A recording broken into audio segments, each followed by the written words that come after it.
ఏడాదికో job calendar release చేస్తారని హామీ ఇచ్చిన జగన్ నిరుద్యోగులను మోసం చేశారని నంద్యాల జిల్లా టీడీపీ నాయకుడు విద్యార్థి సంఘాల నేత శ్రీరాములు ఆగ్రహం వ్యక్తం చేశారు. ఉరవకల్లో చంద్రబాబు స్థాపించిన పరిశ్రమలను జగన్ సర్వనాశనం చేశారని ఆరోపించారు. కర్నూలును జ్యుడిషియల్ క్యాపిటల్ చేస్తారని చెప్పిన జగన్ అదెక్కడుందో చూపించాలని డిమాండ్ చేశారు. ఎన్నికల ముందు ప్రజలను మభ్యపెట్టేందుకు సెంట్రల్ లా యూనివర్సిటీకి శంకుస్థాపన చేయడానికి జగన్ రావడం సిగ్గుచేటన్నారు. రాయలసీమ నిరుద్యోగ గర్జనకు సంబంధించిన మరిన్ని వివరాలు మా ప్రతినిధి సుంకన్ అందిస్తారు. ఉద్యోగ ఉపాధి అవకాశాలు కల్పించడంలో జగన్ ప్రభుత్వం ఘోరంగా విఫలమైందని విద్యార్థి అదేవిధంగా నిరుద్యోగ సంఘాలు కూడా జగన్ ప్రభుత్వంపై గర్జిస్తున్నటువంటి పరిస్థితి. రాయలసీమ నిరుద్యోగ గర్జన కార్యక్రమానికి టీడీపీ నేతలతో పాటు నిరుద్యోగులు అదేవిధంగా విద్యార్థి సంఘాల నాయకులు కూడా పెద్ద ఎత్తున తరలివచ్చి తన గళాన్ని వినిపించినటువంటి పరిస్థితి. మనతో మాట్లాడేందుకు టీడీపీ నేతలు అదేవిధంగా విద్యార్థి సంఘాల నాయకులు ఉన్నారు. వారితో మాట్లాడేటువంటి ప్రయత్నం చెప్పండి. జగన్ ప్రభుత్వంలో నిరుద్యోగులు విద్యార్థుల పరిస్థితి ఎలా ఉంది?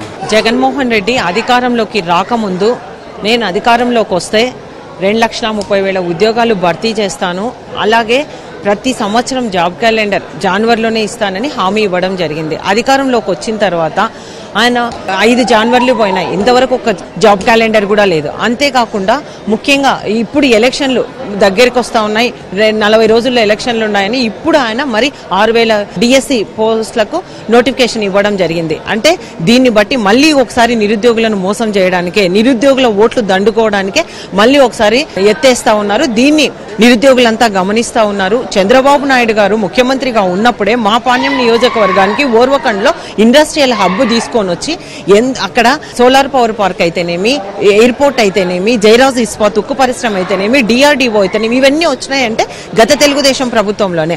ఈ చంద్రబాబు నాయుడు గారు ముఖ్యమంత్రి అయితేనే యువతీ యువకులకు ఉద్యోగ ఉపాధి అవకాశాలు రావాలంటే చంద్రబాబు నాయుడు గారు రావాలి, జాబు రావాలంటే బాబు రావాలి అనే నిర్ధానానికి రావడం జరిగింది. పెద్ద ఎత్తున ఈ రోజు విద్యార్థి సంఘ నాయకులైతేనేమి, నిరుద్యోగులైతే, యువత అయితేనేమి అందరూ పెద్ద ఎత్తున తరలి వచ్చి తమ గళం వినిపించడం జరుగుతూ ఉంది. అంటే ముఖ్యంగా మొన్ననే చంద్రబాబు నాయుడు గారు మేనిఫెస్టోలో కూడా గతంలో చంద్రబాబు నాయుడు గారు ముఖ్యమంత్రిగా ఉన్నప్పుడే నిరుద్యోగ భృతి ఉండేది, అది ఇప్పుడు 3,000 రూపాయలకు పెంచడం జరిగింది. ఈ ప్రభుత్వం వచ్చిన తర్వాత 2,000 రూపాయల అనేది కూడా రద్దు చేశారు. మళ్ళీ ఇది పునరుద్ధరిస్తాము, తెలుగుదేశం ప్రభుత్వం అధికారంలోకి వస్తే 20 లక్షల ఉద్యోగాలు ఇస్తామని కూడా మేనిఫెస్టోలో కూడా పెట్టడం జరిగింది.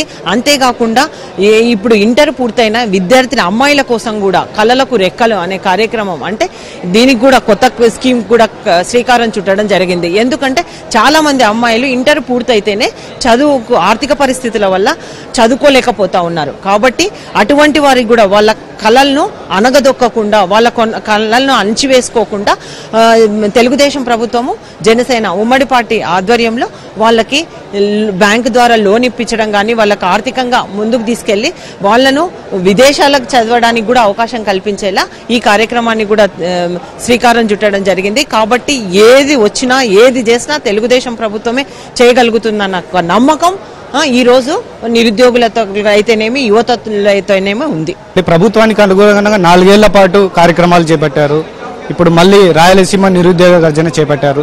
ఎల్లుండి సెంట్రల్ లా యూనివర్సిటీ శంకుస్థాపనకు ముఖ్యమంత్రి వస్తున్నారు, ఏం చెప్తారండి?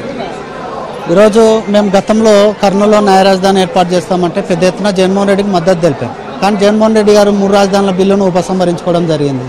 దీంతో కర్నూలులో న్యాయ రాజధాని లేనట్టే. అలాంటి వ్యక్తికి మేము ఎందుకు మద్దతు తెలపాలని ఆలోచించుకోవడం జరిగింది. అదేవిధంగా గతంలో పాదయాత్రలో 2,40,000 ప్రభుత్వ ఉద్యోగాలు భర్తీ చేస్తానని, 30,000 టీచర్ పోస్టులు భర్తీ చేస్తానని చెప్పిన జగన్మోహన్ రెడ్డి ఎక్కడ ఒక పోస్టు భర్తీ చేయడం లేదు. కేవలం వాలంటీర్ల వ్యవస్థను తీసుకొచ్చి అదేవిధంగా ఈ రాష్ట్రంలో అవినీతి అక్రమాలు పెంచి ప్రోత్సహిస్తున్నాడు తప్ప నిరుద్యోగ యువతకు ఎక్కడ అండగా ఉండడం లేదు. పరిశ్రమలు ఏర్పాటు చేస్తానని చెప్పి పరిశ్రమలో స్థానిక యువతకు 70% ఉద్యోగాలు ఇస్తామని చెప్పి ఉద్యోగ అవకాశాలు కల్పించలేదు. ప్రత్యేక హోదా తెస్తానని ప్రత్యేక హోదా తేలేదు.